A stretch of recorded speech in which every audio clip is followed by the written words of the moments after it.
This is another one of my interface things. I'm not even sure whether I've already done this one or not. We'll see. You'll see.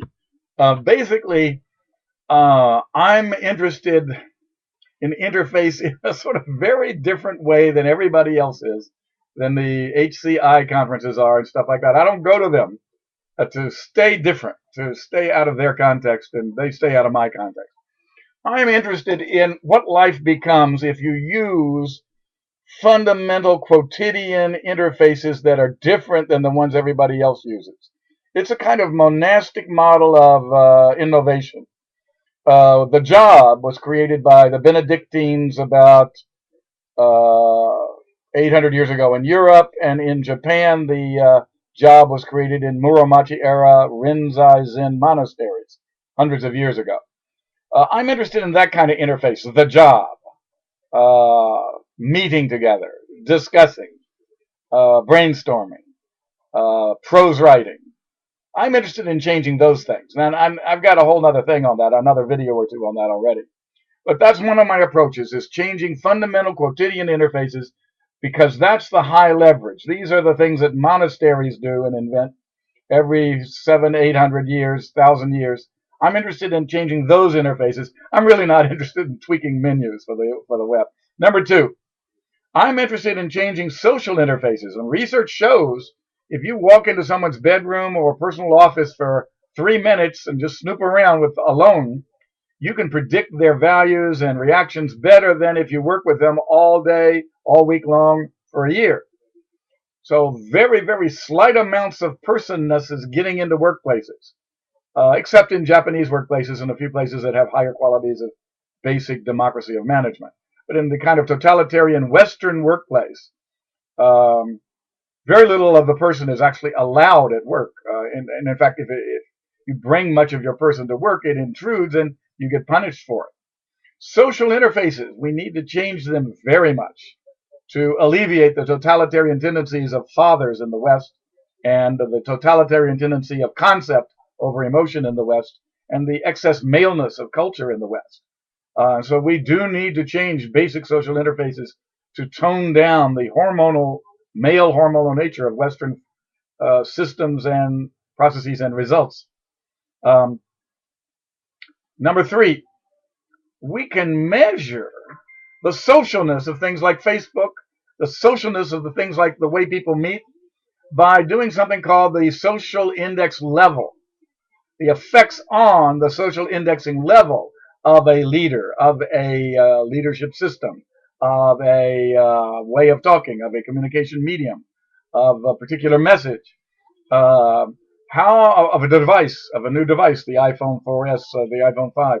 How much does it change the social indexing level of a group? And the crude measure, I don't have time here to go into detail, but the crude first cut version of image of what a social indexing level is it's the a number of needs, interests, and capabilities of other people you know and that you act on. That's the social indexing level. High performance teams tend to have levels above 22%.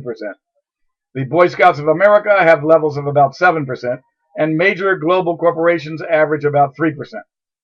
So work is being done while nobody knows anything about anybody. Which shows what a little amount of a person is being called for at work. And no wonder you don't get much dedication, persistence, creativity, and all that. Nobody's there. 3% of the people are there. Number four, leading by interface establishment. And I have a whole tape on this, but this is a very indirect way of leading. You create new social interfaces. You create new cognitive interfaces. You create new intellectual intersections. You create new relationship intersections, and you set them up. And then you tune the interactions by the connectedness parameter, the patchings parameter, and the diversity parameter of each of those interfaces and of the interfaces interacting with each other to get your wanted results to emerge. It's a very powerful, nonlinear way of managing. People have been doing it throughout history without calling it that, but it is extremely powerful. And you can have enormous influence on people without being seen as a person to be a tyrant. Number five, creating by interface establishment. This is somewhat similar to leading by interface establishment, but if you create cognitive interfaces and emotional interfaces and social interfaces and put them in interesting topologies, you can have creative results emerge rather than just wanted directedness emerge. Under leadership, using the interfaces for leadership, you get the directedness that you want for the organization and its parts. In the creativity use of the interfaces, you get the emergence of the amazing that you want to have happen. And then finally, the cognitive list limit of a group of people is a fundamental determinant about how directed they can be and how creative they can be. The cognitive list limit is basically how many alternatives, unprompted in ordinary life, 1,000 times a day, a person will generate when faced with little questions like, when do we have the next meeting? How many alternative times do they consider? Who do we invite to the next meeting? How many alternative sets of people do they consider? Uh, uh, what kind of entertainment should we have Friday night? How many alternatives do they consider? And the range in most national cultures is from a little over 3 in the United States to around 7 in Finland and northern parts of Germany. And then other nations are in between, like France is around 5 and Japan is around just below 5. And so you've got to imagine a culture where 1,000 times a day they're generating 7 alternatives in Northern Europe, versus a culture like the U.S. where they're generating just over 3. And that means more comprehensiveness, more detail, and more coverage and more variety of a slight sort, but 1,000 times a day. And does that propel you beyond the other society? I'd like to finish doing the research on that. That's cool.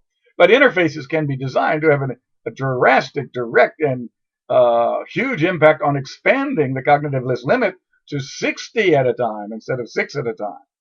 So way beyond Northern Europe. And you can do it easily in the same amount of time and effort as they handle 6, you handle 60. And there are tools for doing that.